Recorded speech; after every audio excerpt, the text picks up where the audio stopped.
Do you think he really got liposuction to lose weight?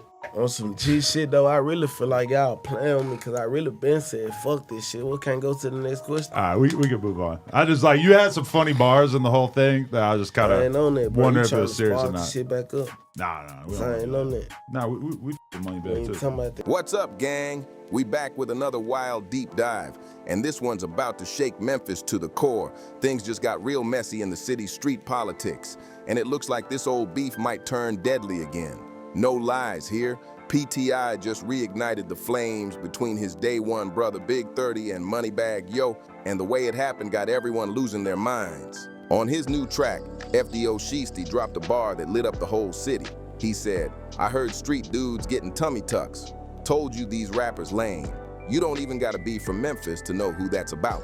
If you are from there, then you already know this kind of line could turn rap beef into a street war real fast. Let's break this down step by step.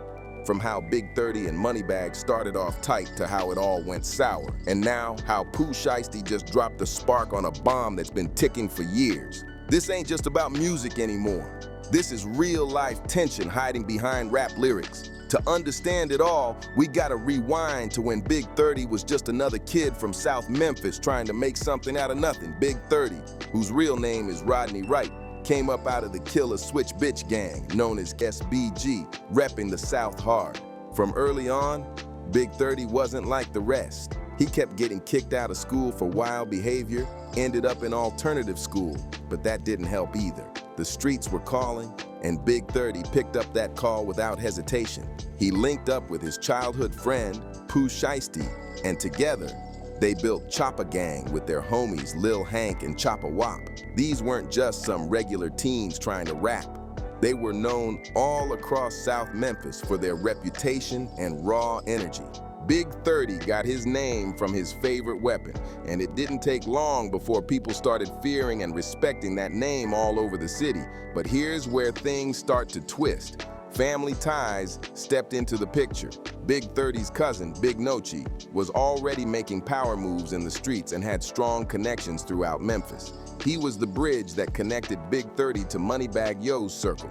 Right when Moneybagg was building up his bread gang empire, that's where everything began. Loyalty, business, and street politics mixing together. The kind of combo that can explode at any moment. You can tell me if I'm wrong. It seemed like it was a personal reason why you took a break. I was going through something. I had to get my mind right. I had lost a close friend, really. Yeah. How much did that, like, I mean, obviously it weighed on you a lot. That's why you took the break from music. But was it just confusing for you? Like, you just couldn't believe it happened? Yeah, I couldn't figure it out. I couldn't believe. Moneybagg Yo wasn't out here chasing clout or signing fake rappers. He wanted real street energy. He was searching for talent that lived the life they rapped about, not industry-made characters pretending to be tough. Through Big Nochi, he found exactly that when he got introduced to Big 30. And from the moment they linked up, it clicked instantly. Moneybagg could tell right away Big 30 wasn't just another up-and-coming rapper. This man had that raw aura, that real-deal presence. Big 30 was respected in the streets and could spit bars that hit hard. That combo of street credibility and lyrical skill was rare. And that's exactly what Moneybagg needed to keep his bread gang label authentic and feared. Having Big 30 and Nochi around wasn't just about music. It gave Moneybagg real backup in Memphis. The streets were tricky, and having solid people beside him was crucial if he wanted to move smart and stay protected. The signing was a perfect setup for both sides. Big 30 got the platform and exposure he needed to blow up, while Moneybagg added 2 certified street heavyweights to his team. For a while, it looked like nothing could go wrong. When Big 30 officially signed to Bread Gang through CMG, the vibes were strong. Moneybagg didn't treat him like just another artist. He treated him like family. They were locking in studio sessions, performing side by side and pushing Memphis hip-hop to new heights. Big 30 was grinding non-stop, dropping tracks that racked up millions of views and building his own wave, all while putting on for Bread Gang with pride. Meanwhile, his boy Pooh Shiesty was blowing up too under Gucci Mane's 1017 label, making it look like Choppa Gang was running the whole game. Big 30 and Pooh Shiesty were both turning into stars, and the city was watching 2 young kings rise at the same time. Big 30 even got featured on some of Moneybagg's biggest songs, and the chemistry between them was undeniable. You could hear the brotherhood in the music. It wasn't just business, it was loyalty. But even in the middle of all the success, cracks started to show.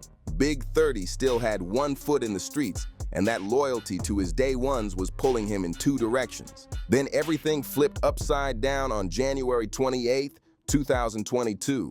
Big Nochi was shot and killed in Whitehaven, Memphis, and that changed everything. This wasn't no random hit. Nochi's death was tied to some serious street politics that cut deep. That one moment started a chain reaction that would tear apart the Bread Gang family from the inside out. According to Big 30, his cousin Nochi wasn't just another guy in the crew. He was putting in real work for Moneybagg Yo. He was the one handling that street business that Moneybagg couldn't touch himself. Big 30 claimed that at one point Moneybagg was under serious pressure in Memphis, getting leaned on by some heavy hitters. So he brought Big 30 and Nochi in as muscle to keep things under control and protect him from that heat. The night Nochi lost his life, he had just left Big 30's show at a local high school, showing love and support like family's supposed to. But just a few hours later, tragedy struck. Nochi was found dead, shot multiple times in the same neighborhood he grew up in. The pain hit Big 30 hard, but what cut even deeper was how Moneybagg reacted, or didn't react at all. Big 30 said Moneybagg dropped a few broken heart emojis on social media, like that was enough to show love for a man who'd been riding for him. But when the funeral came, Moneybagg was nowhere in sight. He really got liposuction to lose weight. On some G shit though, I really feel like y'all playing with me because I really been said, fuck this shit. We can't go to the next question. All right, we can move on. I just like, you had some funny bars in the whole thing that I just kind I ain't on that, of bro. wonder You if it tryna was serious or spark the not. shit back up. Nah, we I don't. ain't on that. Nah, we with We Moneybagg ain't too. talking about that right. To Big 30, that was the ultimate disrespect. In the streets, showing up to a funeral isn't optional. It's mandatory. If you ever called someone family, you pull up to say goodbye when they're laid to rest, no excuses. So when Moneybagg didn't show, that silence spoke louder than any post or caption ever could. Big 30 started to see things differently. He felt like Moneybagg had used him and Nochi when it was convenient, but when loyalty was tested, he vanished. From that moment, their bond started to crumble fast. On top of that, the business side started getting shaky too. Big 30 began to feel like he wasn't getting the push or respect he earned from Bread Gang. He was dropping hits, building a name, and putting in the work, but he felt like the label wasn't backing him the same way anymore. So he started looking at his options, trying to figure out his next move. But that's when things really started to twist. Moneybagg accused Big 30 of making secret moves behind his back, trying to talk to other labels without going through the team. To Moneybagg, that was straight up betrayal.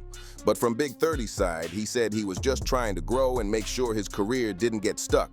Both sides had their own story, and neither one was backing down. Moneybagg said Big 30 was being disloyal, trying to snake him. Big 30 said Moneybagg was holding him back and not keeping his word. All that built-up tension finally exploded when Big 30 dropped a track called How Could You?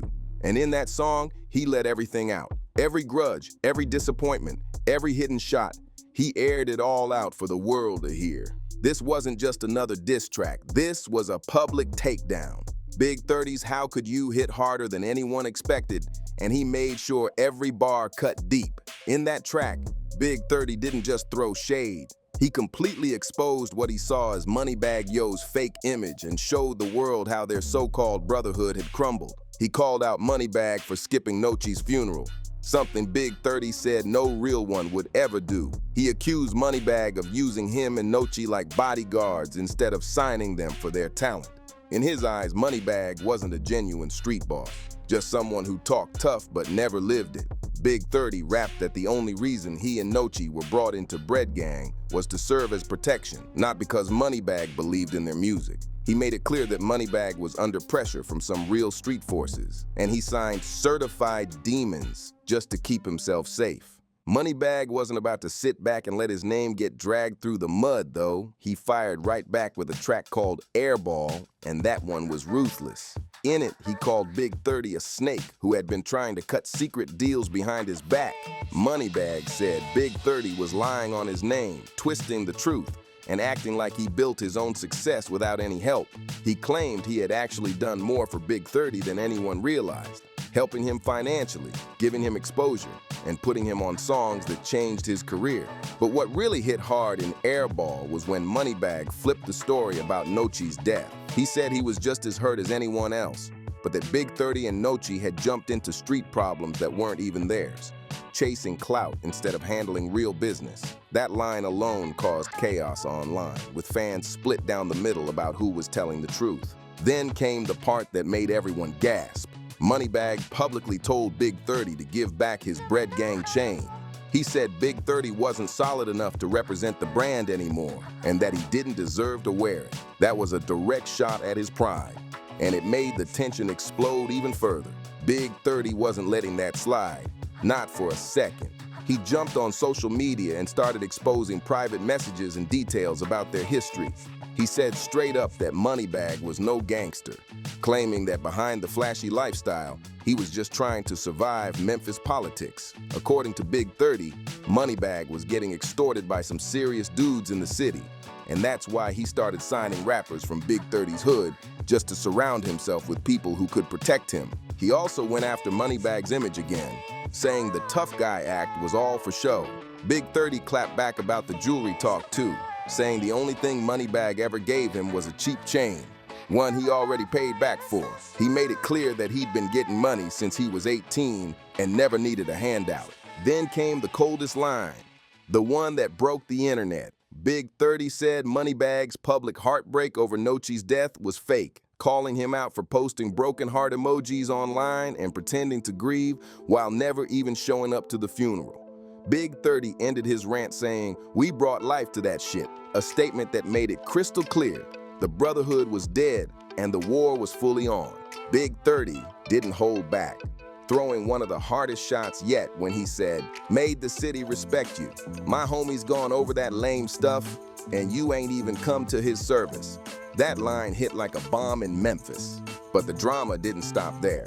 Things got even wilder when Big 30 brought up one of the most talked about rumors in the city, the claim that Moneybagg Yo had gotten plastic surgery. In How Could You, Big 30 dropped a bar that made everyone stop and rewind. He rapped, "Name a time you see me without a Glock or a .223. I work out and go lose weight. Ain't no way in hell I'm paying a doctor to redo my face." That wasn't just a punchline. It was a direct hit at the whispers floating around that Moneybagg had gotten cosmetic work done, including liposuction and other procedures to sharpen his look. In the world of street rap, that kind of rumor can stain your image fast. Getting surgery for appearance isn't just seen as soft, it's seen as straight up inauthentic. Big 30 basically called Moneybagg out as a fake pretty boy, saying he cared more about looks and image than keeping his street respect solid. Moneybagg Yo fired back in his own diss track, trying to clear the air with bars that went, "I'm calling it how I see it. What makes you think I'd play with my skin? Surgery where? Out of shape people don't even know nothing about the gym." He tried to flip the narrative, claiming he got his look naturally from hitting the weights, not the doctor's chair. But by then, the damage was already done. The rumor spread like wildfire through Memphis, and people started questioning whether Moneybagg was as real as he claimed to be. While all this beef was exploding between Big 30 and Moneybagg, another major player in the story was sitting behind federal bars, Pooh Shiesty, locked up and fighting serious legal cases tied to a robbery and shooting in Florida. Shiesty couldn't physically be in the mix, but his loyalty was never in question. Big 30 and Pooh Shiesty had been tight since they were kids, brothers in everything but blood. As founders of Chopper Gang, their bond was something deeper than music. They came up together in South Memphis, built their names side by side, and rode for each other through everything. So when this beef between Big 30 and Moneybagg started heating up, there was never any doubt about where Shiesty stood. What made things more complicated was that Pooh Shiesty had actually worked with Moneybagg before. They had a few songs together, and in the studio, there had always been mutual respect. But when things got messy, Shiesty made his stance crystal clear: loyalty over business. Even locked down, Shiesty stayed tapped into what was happening on the outside. Word from the streets was that he kept up with every update about the feud, showing love and support to Big 30 from prison however he could. His voice might not have been heard publicly, but his influence was still heavy in Memphis.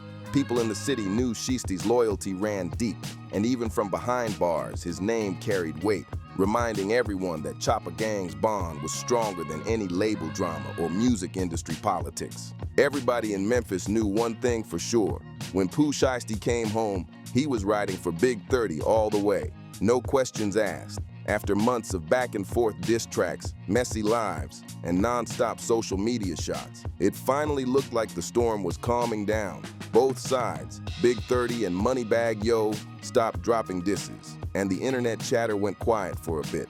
People started whispering that maybe, just maybe, they had squashed the beef behind closed doors. Word on the street was that a few OGs in Memphis had stepped in to mediate the situation. They were said to have sat both camps down, reminding them that the city didn't need more bloodshed, it needed music. With both artists having strong fan bases, legit talent, and real money on the table, it made perfect sense for them to drop the drama and focus on the bag. And for a minute, it looked like peace had finally settled in. Big 30 went back to dropping new music and building his name, while Moneybagg continued to expand his Bread Gang empire. Memphis hip-hop was starting to shine again, free from all that heavy tension that had divided the scene for so long. But if you really knew what was going on behind the scenes, you knew that peace was hanging by a thread. Too many words had been exchanged, too many lines crossed, and too many wounds left unhealed. That so-called peace wasn't real peace. It was just quiet before another storm. The beef might have been on pause, but it was far from over. Then came the day everyone had been waiting for, Pooh Shiesty's release from federal prison. The whole Memphis rap scene held its breath because they knew his return would shift everything. Shiesty wasn't just another rapper. He was a movement, one of the city's most feared and respected young voices. His freedom meant the streets were about to feel his presence again. As soon as he got out, he didn't waste a single second. He jumped right back into the booth and dropped FDO, First Day Out, a track meant to celebrate his comeback, his freedom, and his next chapter. But when that song hit the streets, it was clear Shiesty had more on his mind than just celebration. In FDO, he spit a line that made everyone stop in their tracks. I heard street dudes getting tummy tucks. Told you these rappers lame. The second those words dropped, Memphis went crazy.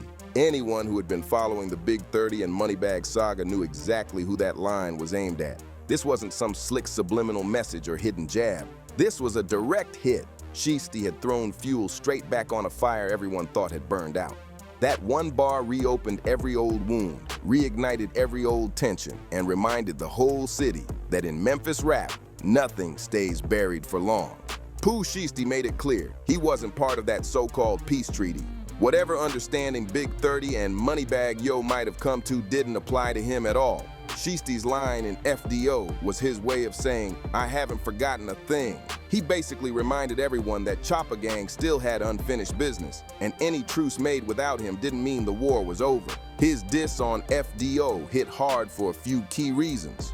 First off, it proved that Chopper Gang hadn't forgiven or forgotten what went down during that whole messy beef. Yeah, Big 30 and Moneybagg might have cooled things off in public and no more songs, no more online shots. But that tension never really disappeared. It was just simmering beneath the surface, waiting for the right moment to explode again. Second, Pooh Shiesty's return completely shifted the energy in Memphis. Don't get it twisted. Big 30 got respect, no doubt. But Shiesty, he's in another league entirely. His name carries weight. He's got national fame, a deal with Gucci Mane's legendary 1017 label, and a rep as one of the realest and most unpredictable rappers out right now. When someone like that steps back into the picture, it's not just about music anymore. It's about power. His presence alone raises the stakes for everyone involved. And third, the timing couldn't have been more intense. Shiesty could have come home, kept his head down, stacked money, and rebuilt his career quietly. He could have played the industry game, but instead, he came out swinging, jumping right back into Memphis street politics. That move said everything. It showed that this wasn't just about pride or music. This was about principles, about loyalty, and about unfinished business that still ran deep. Now with Pooh Shiesty officially back on the streets and clearly showing he's not here for peace talks, things are getting dangerous fast. This isn't the kind of beef that stays in the booth. This has the potential to spill way beyond the music scene. On one side, you've got Chopper Gang, young, loyal, and fearless, standing solid behind Shiesty and Big 30. On the other, there's Moneybagg Yo's Bread Gang, Established, connected, and backed by serious resources all across Memphis. The city's power balance just got shaken again, and with both sides holding influence and pride on the line, it feels like something major is brewing. Chopper Gang, with Big 30 and Pooh Shiesty leading the front lines, got a reputation that's flat out fearless. These aren't rappers pretending to be about that life. These are real street soldiers who just happen to rap. Their history speaks for itself. And when they move, the whole city feels it. That plastic surgery diss might sound small to outsiders, but in the streets, disrespect like that is personal, and it demands a response. Moneybagg. Yo can't just sit back while Shiesty comes home and immediately starts calling him out. His rep, his pride, and even his safety are on the line now. In Memphis, how you respond to a challenge like this defines whether you're feared or forgotten. This isn't just music drama anymore. It's about respect. Right now, what we're watching is the rebirth of one of Memphis hip-hop's wildest and most dangerous feuds. Pooh Shiesty came home and poured gasoline on a fire that everyone thought had gone out long ago. And that single bar from O turned the whole city upside down. But here's the sad truth. This whole beef started from loyalty and respect, the same values hip-hop claims to honor. Somewhere along the line, those values twisted into pride and pain, and now they're fueling a conflict that could destroy lives and careers before it's over. With Pooh Shiesty freshly out, clearly not looking for peace, and Moneybagg Yo standing his ground with his name on the line, things are about to hit a breaking point. The streets of Memphis are buzzing again, and everyone knows this story won't just fade into silence. In this city, beefs like this don't disappear. They get settled. One way or another, something's coming, and when the smoke clears, the Memphis rap scene might never look the same again. This is more than just headlines. It's history in the making. So stay locked in, because this saga is far from over. Make sure you like, subscribe, share, and drop a comment if you're keeping up with this wild ride, because what's coming next is about to shake the culture to its core.